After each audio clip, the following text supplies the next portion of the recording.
Welcome back. Here we are in part 2, rebuilding my engine for my Trailblazer.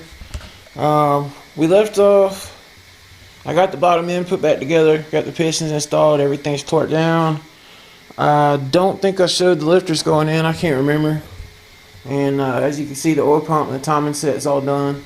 I had to wait for my new cam retainer plate to come that's behind this timing gear, and so kind of put me back for a couple days. But anyway, earlier I took the heads to my dude at the machine shop down there and got the heads resurfaced. I'm gonna do a little bit of cleaning up on them. Don't really need to do a whole lot, but I am gonna, clean them up just a little bit and go ahead and get the heads put back on.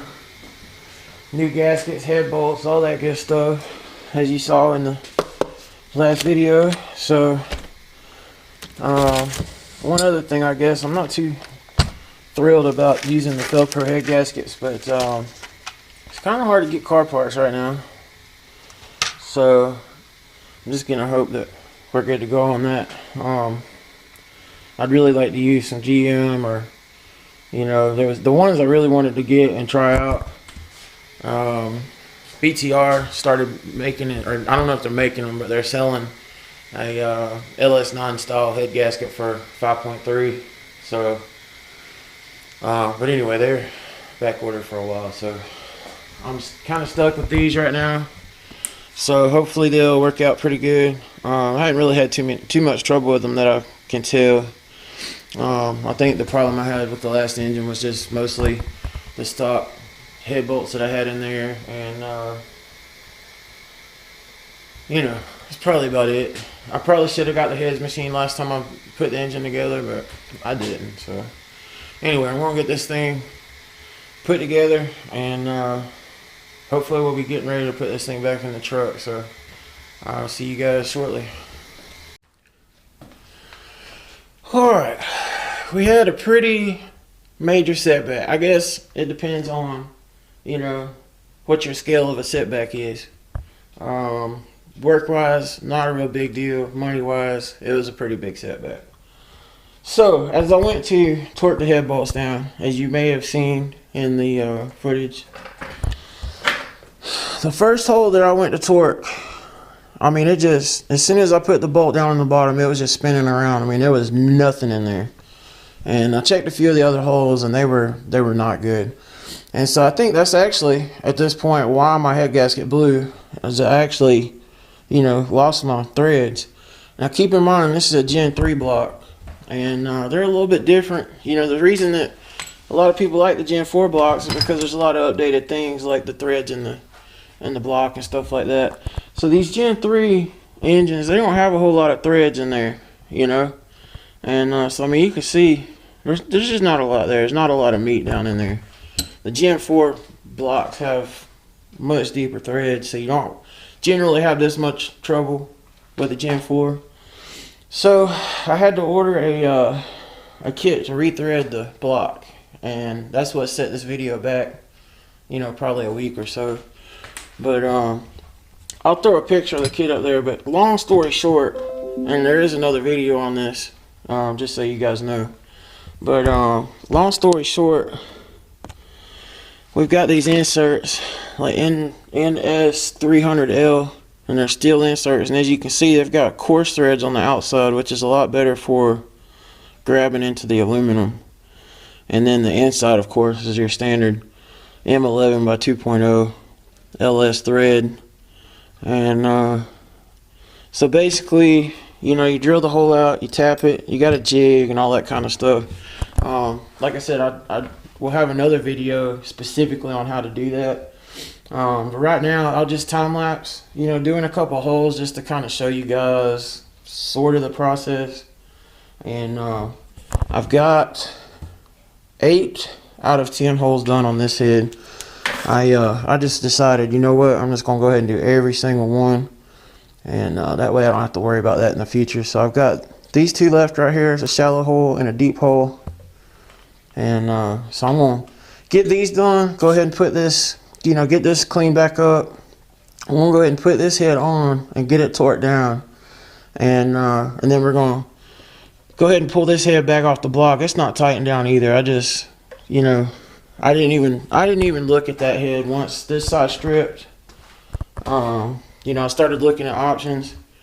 I thought about going back and just going ahead and using that Gen 4 block, but I still kind of, you know, I'm thinking there might be a pretty good chance that it's going to get turned into a 427. So I don't want to waste that one.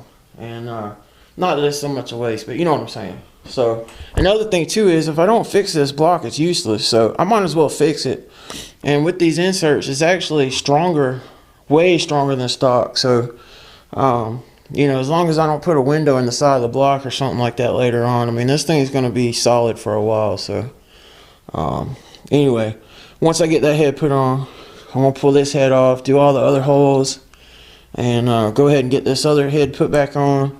And then we'll finally get to, you know, kind of putting it back together. You know, got the covers and stuff here. I did a little bit of painting during the downtime of waiting for the parts to come in. I got some brackets for my coils. Just kind of painted everything. I got a little dirty sitting here, but you know, got some nice clear coat on there and redid the wiring harnesses a little bit. You know, because I didn't want them up under the coil bracket, so it'll look a lot cleaner on the engine. You can't really see that guy too much, but I figured, you know, what the heck, I might as well paint that too.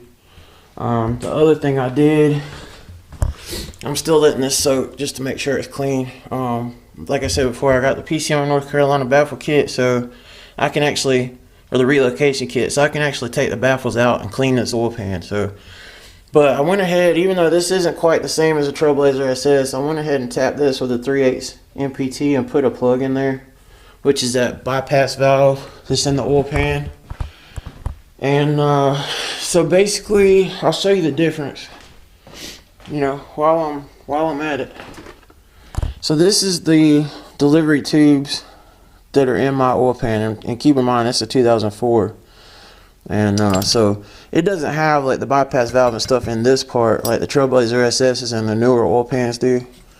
It's kind of in the pan, and I don't even know if that was really an issue or not. I mean, I was making sometimes 100 pounds of oil pressure, so I don't think it was an issue. But I decided, you know what, I'll just go ahead. I got the stuff, I'll just knock it out. So the Trailblazer SS's and the newer Gen 4 engine, sorry about that, they have this bypass in this tube right here on the top, and it's not down in the pan like mine. So, you know, it's a little bit different, you know, doing the Trailblazer SS. I'm not sure what size that hole is, but it looks pretty close just looking at it. You might be able to just use a 3/8 MPT tap, put a plug in there. I'm not sure. A lot of guys take this thing out, clean it all up, and weld it up. You know, it's a little bit easier on this one because you don't have to worry about the clearance or anything, like if you weld it up or whatever. With my plug being up under the assembly, you know, I had to make sure that it was still flush and everything. So, like I said, I just went ahead and did that just for the, I guess just for the heck of it. I don't know. I've had this oil pan out so many times. Figured I might as well do something different to it. But there's a plug down in there, screwed in with Loctite and everything. So anyway, I have talked and talked and talked. I want to go ahead and get some of this stuff done.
As you can see, I got pretty far along.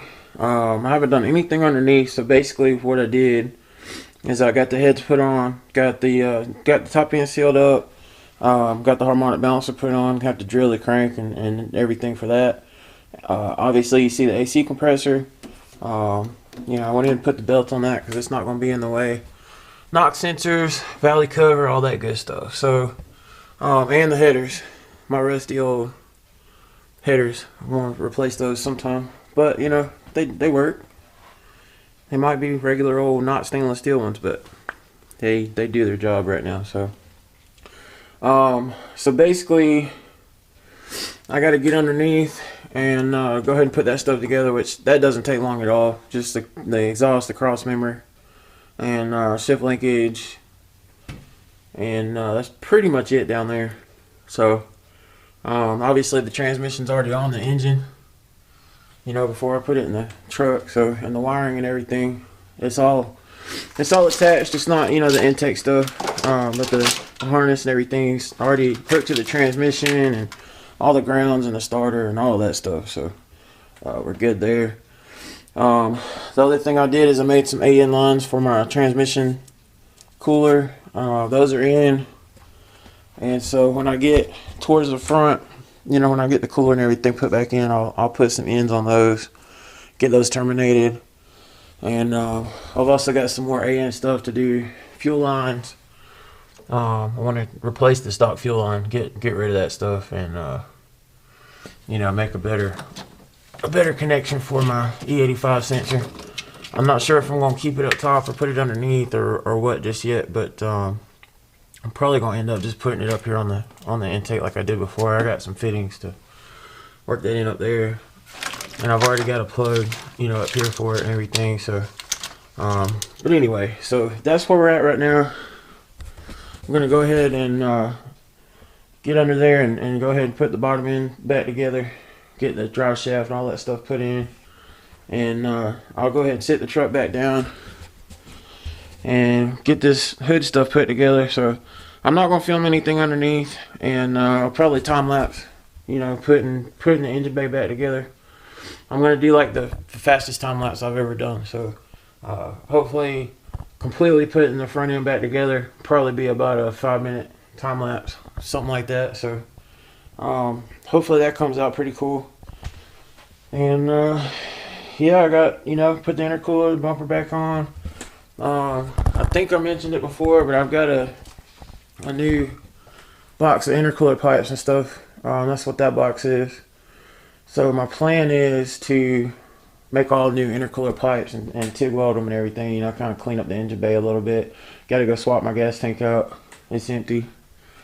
So I'm not sure if I'm going to do that in this video or not. I may, you know, just get this thing put back together, get everything running, and you know, maybe just throw the old pipes in there, you know, just to do a test drive and stuff. And then maybe next week or something, you know, I might start working on the intercooler pipes. All I really need to do is just pull the front bumper cover off, you know, to get to all that stuff. So that's no big deal. And so yeah, hopefully, you know, like I said, the next clip may possibly be the first start of this engine. Oh, and I also mentioned I already primed the oil.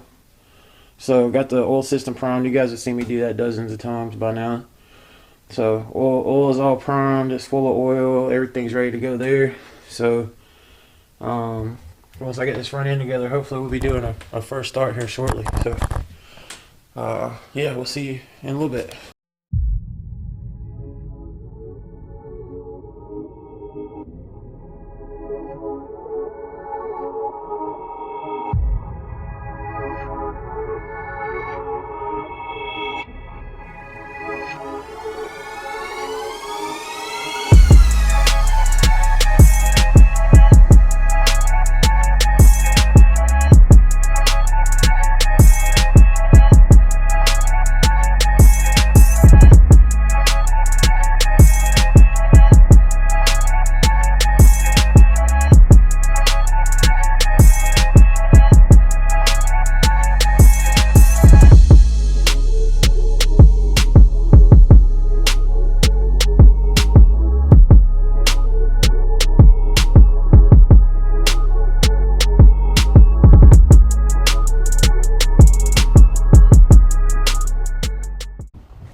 everything together enough that I'm gonna do a test start. So I didn't want to put the Procharger on yet, and obviously I didn't put the intercooler pipes on, but everything that I need to start the engine, like all the wiring's done. Transmission lines are hooked up down there. So we're just gonna go ahead, start her up right quick, make sure everything sounds good. You know, the Procharger's really loud. I just want to be able to hear what's going on. The new fuel lines are holding pressure. That's been off for a while. So yeah, so I'm just gonna go ahead and start it, let it run for a minute, and then we'll check for leaks, and then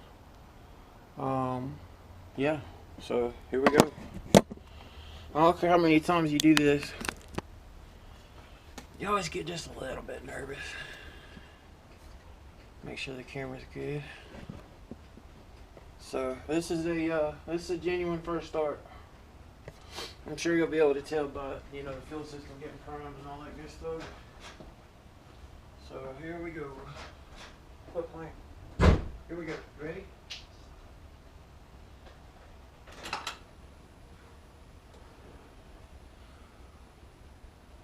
Looks like everything's good.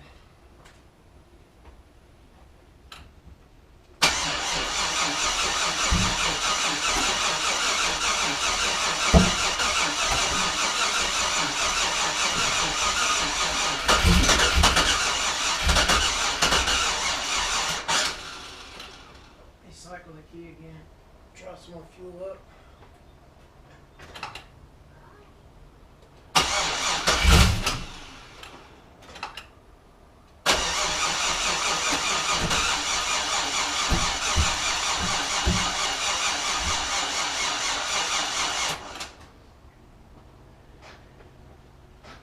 I guess I better put some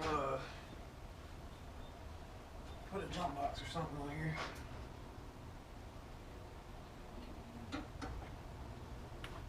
Check hose real quick just to make sure nothing's missing. It sounded like it was gonna start, didn't it?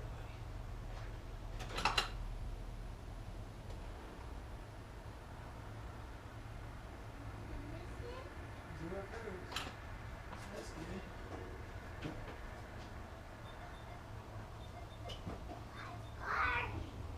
Hang on, I'm gonna hook up the jump box.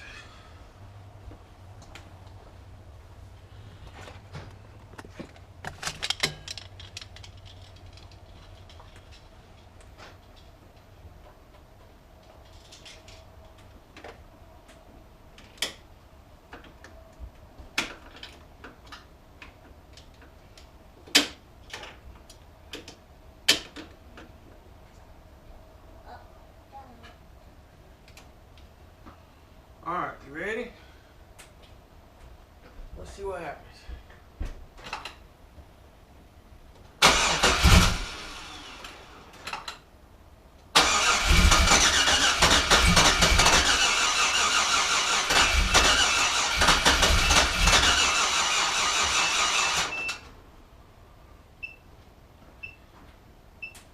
Would you relax, jump box?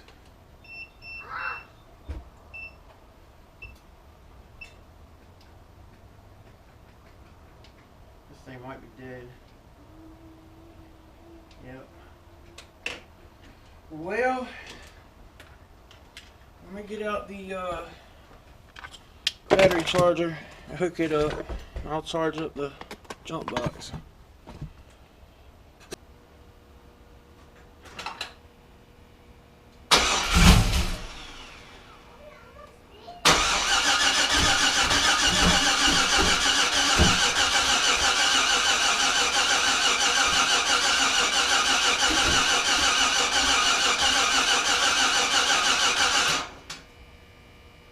Alright, I was data logging it while I was trying to start it, and one cool thing, at 93 RPMs it makes 49.3 psi oil pressure. You can see that right there. I think that's pretty crazy. The fuel on the O2 sensors is not changing, so I'm not reading pretty much any fuel. My wideband's reading 1.29. And if I come down here, I mean, we're showing, you know, while it's trying to start, we got 8 milliseconds on the injectors. Let's see right here. I mean, they're bouncing around 8, which is plenty. That's actually a little bit high for like a idle. But anyway, everything looks perfect on here. Getting my crank signal. I don't have any engine codes. I see that the fuel injectors are firing. So, I mean, even like the engine temp and the intake air temp, like coolant and air temps are, you know, within 3 degrees right there. And earlier they actually matched perfectly. And even though it doesn't matter, my trans temp's reading the same, 54 degrees. So all my temperature sensors are working, my throttle's working. So I think what's going on, or what would have to be going on, is since it's been, I don't know, it's been sitting for a little while, maybe my fuel injectors might need to be cleaned. That's the only thing I really come up with, because like I said, everything's good for it to start. And I even went in here and commanded closed loop, and I also played with the air fuel ratio a little bit. You know, I forced like 12.8 air fuel ratio. That didn't make any difference. And then I commanded closed loop, and that didn't make any difference. So I'm starting to think that it's some kind of issue with the fuel injectors. You can kind of hear them firing a little bit, but it's just not enough to start it. So so I'm gonna have to investigate that. I think it's gonna just be the fuel injectors. But as far as wiring and, you know, fuel pressure, like we got all that good stuff, everything's here. You know, it should be starting. So you know, we're just gonna have to keep troubleshooting. Yeah, I'm just gonna, like I said, I'm just gonna take the fuel injectors out, run some cleaner through them and stuff right quick, make sure they're good to go, and that should be it. I really think it is. So, but unfortunately, I'm out of time today. You know, I got to work the next 3 nights, 12-hour shifts. So I'm not gonna be able to work on this thing again until Monday. So, what I would like to do is go ahead, get this video put together, and get it out to you guys. And so, I know I was intending on this to be a kind of like a 2-part video and be done, but that's just not how this is gonna work out. And mostly because I don't want you guys to have to wait like another week for a video. So I think it's just gonna be better if I go ahead and put a video together and get this thing out, and then, you know, next week I'll work on it some more, and that'll give me a little more time, you know, to really get it put back together, maybe work on the tune, get some more driving footage and stuff like that, you know. So I think that'll be cool, get it cleaned up, you know, all that kind of good stuff. So but anyway, made a lot of progress. Everything underneath's done, engine's in, fuel system's complete, transmission cooler's complete, cooling system, and basically the only thing I haven't done is bolted the Procharger back on, and, you know, the intercooler pipes, and I'm doing a new catch can setup.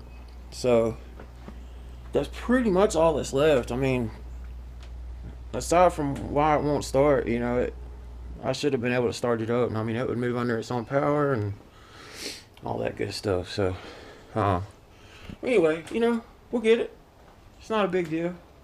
These things happen sometimes. So anyway, I hope you guys stick around for part 3, and I hope you enjoyed this, and you know, we'll see you next time. Y'all take it easy.